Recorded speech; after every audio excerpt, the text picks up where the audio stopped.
En este video vamos a analizar el trabajo práctico del laboratorio de óxido-reducción. Los objetivos del trabajo práctico son realizar e interpretar reacciones químicas, en particular las de óxido-reducción, y por el otro lado analizar el comportamiento de las sustancias en los procesos redox y extrapolar dicho comportamiento a otro tipo de reacciones.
Bien, vamos a analizar la primera serie de reacciones, que es la serie de reacciones de desplazamientos de metales. Pudimos observar que cuando agregamos una granalla de zinc a una solución que contiene nitrato de plata, el zinc empieza a disolverse, se oxida, y sobre esta misma granalla también se deposita un precipitado de color oscuro, que es la plata metálica. Algo similar ocurre cuando agregamos una granalla de zinc a una solución de sulfato de cobre. Vemos que el cobre se deposita sobre esta granalla y que el zinc comienza a disolverse. En ambos casos, lo que estamos viendo es la formación de un metal sobre esta capa, sobre esta pequeña granalla de zinc.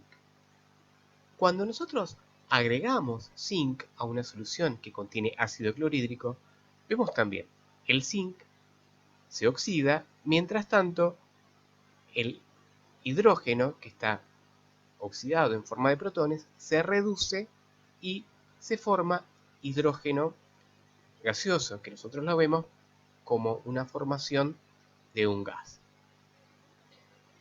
Cuando agregamos zinc a ácido nítrico concentrado, vemos que empieza a aparecer un gas pardo rojizo.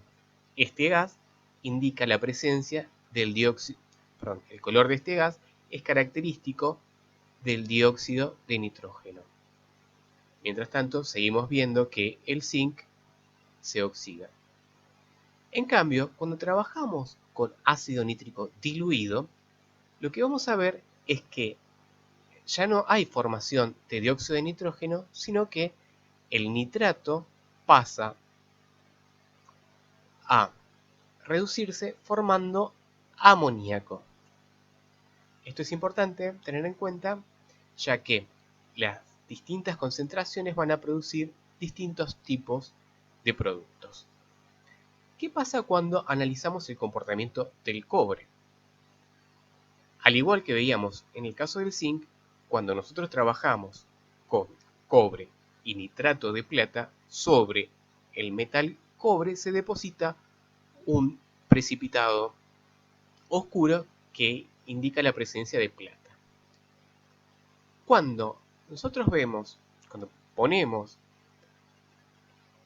cobre en presencia de sulfato de zinc, podemos estar esperando un montón de tiempo que no vamos a observar ningún tipo de reacción. Y algo similar va a ocurrir cuando nosotros agreguemos cobre a una solución de ácido clorhídrico. No vamos a observar ningún tipo de reacción. Cuando agregamos cobre con ácido nítrico concentrado, vemos de nuevo la formación de un gas de color pardo rojizo que, como ya habíamos dicho, indicaba la presencia del dióxido de nitrógeno. Pero cuando agregamos ácido nítrico diluido, lo que vamos a poder ver es la formación de un gas, pero esta vez incoloro, y el gas que se forma es monóxido de nitrógeno. Es importante aclarar y ver que el cobre, frente a la presencia del sulfato de zinc y a la presencia del ácido clorhídrico, no reaccionó. ¿Por qué ocurre esto? ¿Por qué el cobre no reaccionó frente a la presencia de estos metales, de estos compuestos? Porque hay algo que tiene que ver con la tendencia a oxidarse. ¿Quiénes se van a oxidar? Los elementos que están reducidos. Esta tendencia a oxidarse es lo que nos va a poder permitir predecir de una primera aproximación si la reacción va a poder llevarse a cabo o no. Por ejemplo, para analizar la tendencia a oxidarse, lo que nosotros primero tenemos que analizar son las tendencias.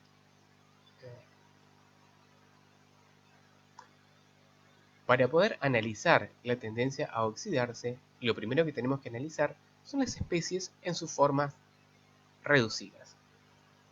Para poder hacer este tipo de análisis, lo primero que tenemos que hacer es tratar de evaluar cuáles son todos los pares redox, es decir, los pares oxidados y reducidos o reducidos y oxidados que tenemos en nuestro sistema de reacciones químicas. Estas son las reacciones químicas con las cuales estuvimos trabajando hasta recién.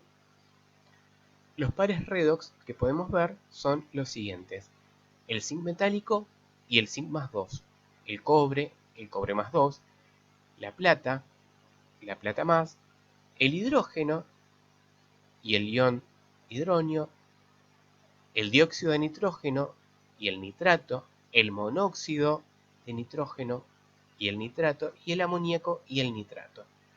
Acá podemos ver que los que están en verde son las especies reducidas y las que están en rojo son las especies oxidadas.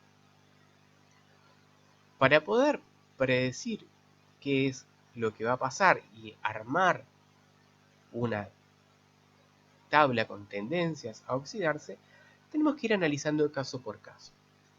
Por ejemplo, en el caso del zinc versus el cobre, ¿dónde tenemos que analizarlo? Tenemos que analizarlo en esta reacción química. Lo que nosotros estamos viendo es que el zinc efectivamente se oxida. ¿Qué indica esto? Que el zinc tiene una mayor tendencia a oxidarse que el cobre. Por otro lado, lo mismo ocurre cuando tenemos zinc versus la plata. El zinc tiene una mayor tendencia a oxidarse frente a la plata. El zinc frente al hidrógeno. Lo mismo que veíamos en los casos anteriores.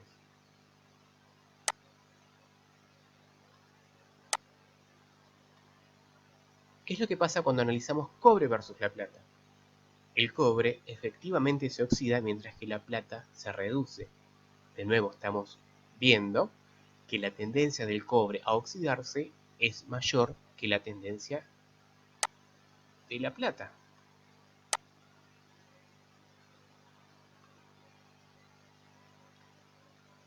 El hidrógeno frente al cobre lo escribimos así, ¿por qué? Porque nosotros vemos que esta reacción no ocurre. Entonces, ¿qué indica esto? Que el hidrógeno ya está en el estado oxidado que le gustaría estar. Si nosotros armamos una tendencia con todas estas especies, podemos ver que el zinc tiene una mayor tendencia a oxidarse que el hidrógeno, que a su vez tiene una mayor tendencia a oxidarse que el cobre y una mayor tendencia a oxidarse que la plata. Esta tendencia a oxidarse la podemos analizar nosotros al revés, es decir, analizando la tendencia a reducirse. Pero en este caso tenemos que analizar las especies oxidadas. No hay que mezclar las especies reducidas con las especies oxidadas. De nuevo, formamos todos los pares redox, pero ahora vamos a tener en cuenta cuáles son las especies oxidadas. Como es de esperar, la tendencia del zinc más 2 a reducirse es menor que la del cobre más 2, y así podemos seguir viendo todas las reacciones químicas. Y si nosotros armamos una tabla que marque la tendencia a reducirse, vamos a ver que es exactamente inversa a la que hemos visto con tendencia a oxidarse. En el trabajo práctico también vamos a ver la reducción del dicromato de potasio. Por ejemplo, frente al sulfito de sodio. Nosotros sabemos que estamos trabajando con dicromato en un medio ácido y vamos a agregarle sulfito de sodio. El dicromato es una sustancia que tiene un color anaranjado. mientras que el sulfito va a ser un sólido.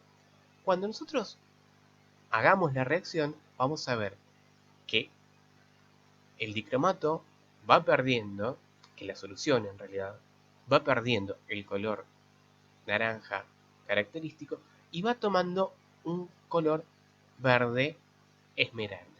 Este color verde esmeralda es típico del cromo más 3. Entonces, ¿qué es lo que va a pasar? El dicromato se va a reducir a cromo más 3. El cromo en el dicromato está actuando con valencia 6, con un estado de oxidación 6, mientras que en el cromo más 3 precisamente tiene un estado de oxidación más 3. Por otro lado, el sulfito va a oxidarse a sulfato, poniendo en juego 2 electrones.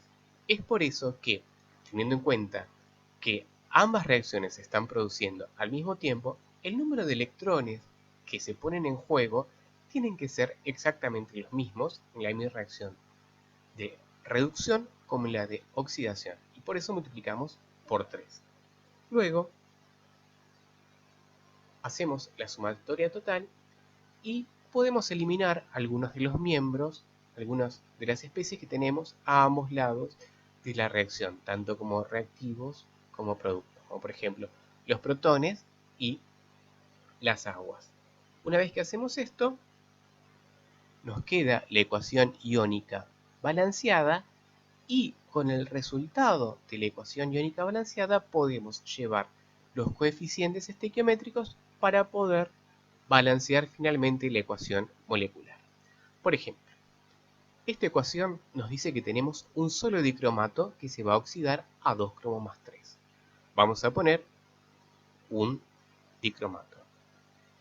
Por otro lado, nos dice que son necesarios 8 protones para que esta reacción se ponga en juego.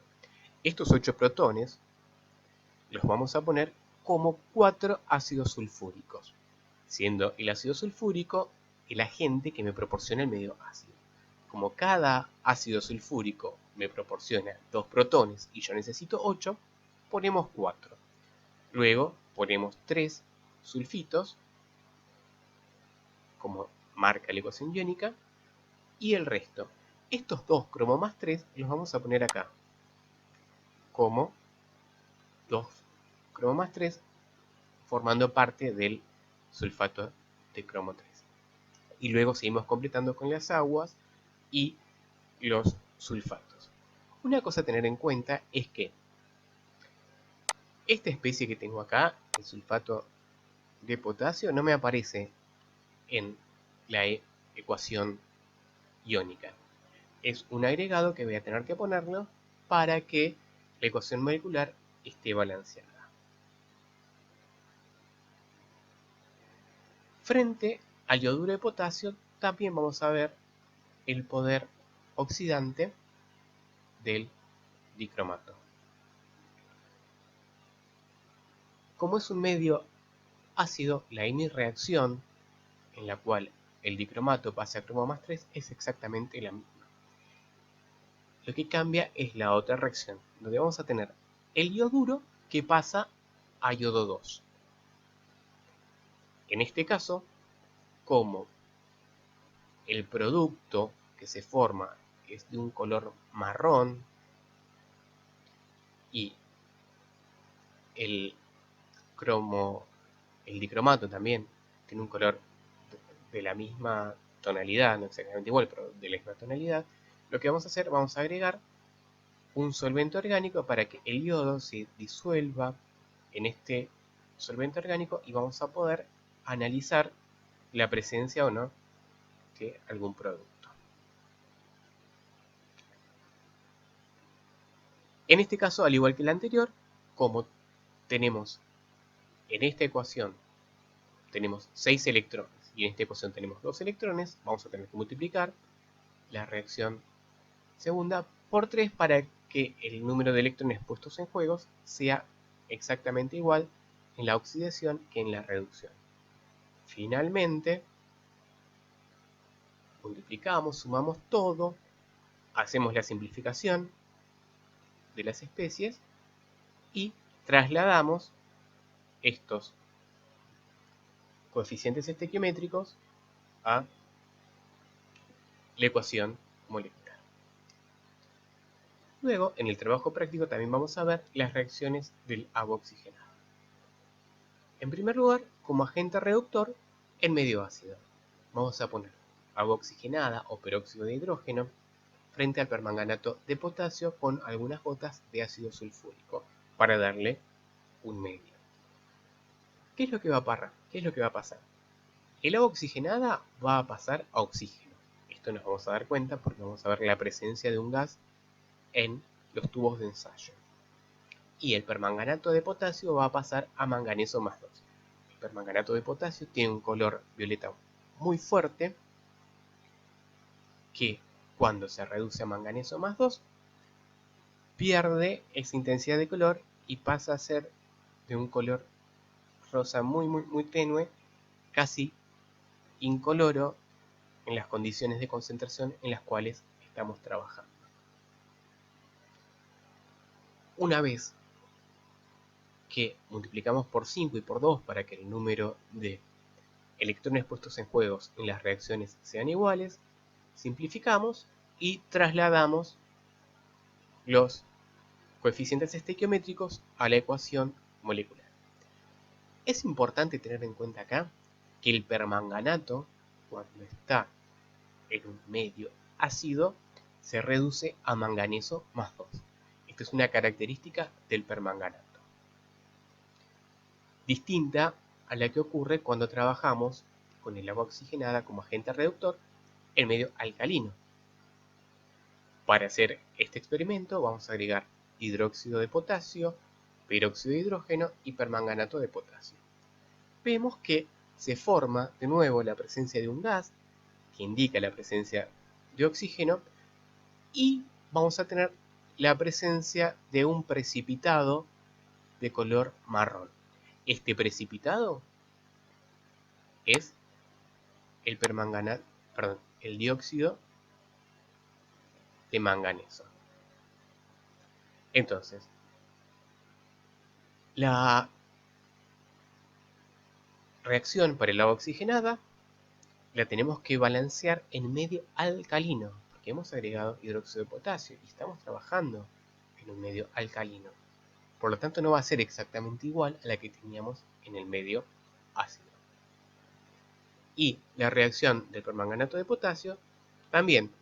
Y esto es lo que veníamos diciendo, que ahora se va a reducir, pero en vez de reducirse a manganeso más 2, se va a reducir a dióxido de manganeso.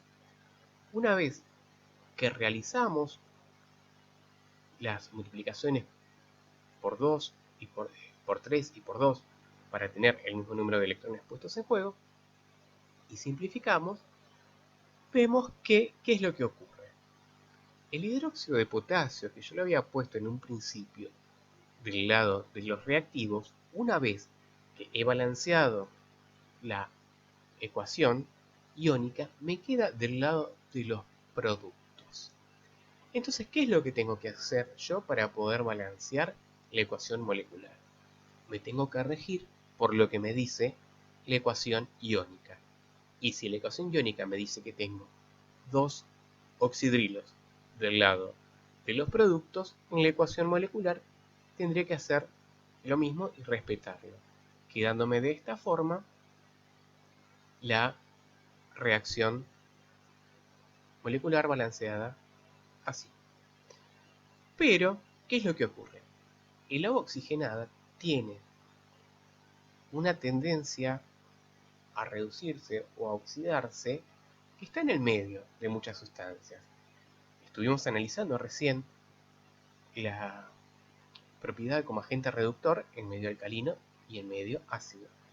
Pero también tiene la probabilidad, tiene la capacidad de actuar como agente oxidante cuando estamos trabajando en medio ácido. Y es lo que va a ocurrir cuando ponemos el agua oxigenada en presencia de otro reactivo como puede ser el yoduro de potasio. Va a oxidar a yoduro a yodo 2. Entonces, planteamos la ecuación del agua oxigenada que ahora, en vez de pasar a ser oxígeno, el agua oxigenada pasa a ser agua. Es decir, el oxígeno del peróxido de hidrógeno pasa de -1 a -2, que es el que está en el agua. Y el yoduro se oxida. ¿A qué? A yodo 2. Como en este caso el número de electrones es el mismo en la reacción de oxidación como la de reducción, no tengo que multiplicar por nada. Y finalmente llegamos a la ecuación molecular. De nuevo, voy a tener que agregarle sulfato de potasio que no estaba en las ecuaciones, que no estaba en la ecuación iónica, para poder balancear finalmente las cosas. Y por último, en el trabajo práctico vimos la comprobación del peso equivalente de una sal ferrosa. Para esto trabajamos con una solución de una sal ferrosa que no la conocemos, que fue preparada en el momento disolviendo 0,45 gramos de la sal en 100 mililitros de agua. O sea, tuvimos al final 100 mililitros de solución. De esta solución que nosotros hemos preparado, tomamos 10 mililitros, los pusimos en un Erlenmeyer y los titulamos con una solución de permanganato de potasio 0,01 molar hasta que ocurra una ligera coloración en la solución del Erlenmeyer y anotamos el volumen. El objetivo es poder calcular la concentración de la sal y con estos datos calcular el peso equivalente de la sal en el proceso redox. Imaginemos por un momento que el volumen de permanganato que gastamos fue de 3,25 mililitros. Como nosotros sabemos que la concentración es 0,01 molar, si conocemos el volumen de la titulación gastado, podemos saber cuántos moles de permanganato reaccionaron. Sabemos que en 1000 mililitros de solución tenemos 0,01 moles, por lo tanto, en 3,25 mililitros de solución, ¿cuántos moles vamos a tener? Esta es la cantidad de moles que se gastaron de permanganato, independientemente de lo que haya ocurrido en el Erlenmeyer. Pero, para poder hacer los cálculos necesitamos saber cuál es la reacción que ocurre en el Erlenmeyer. Como estamos en medio ácido, sabemos que el permanganato va a pasar a manganeso más 2. Y como tenemos una sal ferrosa, va a pasar de hierro más 2 a hierro más 3. Una vez que analizamos la cantidad de electrones, multiplicamos por 5 la reacción de oxidación del hierro y finalmente obtenemos esta ecuación iónica balanceada. Fíjense que esta ecuación es independiente de la naturaleza de la sal ferrosa. Yo todavía no sé qué sal ferrosa tengo en mi R. Lo que sí sé es que el permanganato me está poniendo en juego 5 electrones. ¿Qué significa esto? Que un mol de permanganato tiene 5 equivalentes. Por lo tanto, la cantidad de moles que habíamos calculado que habían reaccionado son esta cantidad de equivalentes de permanganato. Lo que también sabemos que la cantidad de equivalentes que reaccionaron de la sal ferrosa es igual a la cantidad de equivalentes de permanganato de potasio. Quiere decir que esta cantidad de equivalentes de permanganato es igual a la cantidad de equivalentes de la sal ferrosa. Si nosotros teníamos en 100 mililitros de solución 0,45 gramos de sal ferrosa en 10 mililitros, ¿cuánto voy a tener? 0,045 gramos. Y estos 0,045 gramos de la sal ferrosa, yo sé que son equivalentes a 1,625 por 10 a la menos 4 equivalentes de la sal ferrosa. De esta forma, podemos entonces calcular el peso equivalente de la sal. ¿Cómo? Diciendo que si 0,001625 equivalentes son 0,045 gramos de la sal ferrosa, un equivalente de la sal, ¿cuántos gramos tendrían que ser? Este resultado de 277 que estamos teniendo acá es el peso equivalente de la sal ferrosa. Bien, de esta forma damos por terminada la explicación del trabajo práctico del laboratorio Redox. Es importante acá tener en cuenta los distintos comportamientos que pueden tener las especies, ya sea en medio ácido como en medio alcalino, como así también cómo poder calcular el peso equivalente de una sal ferrosa.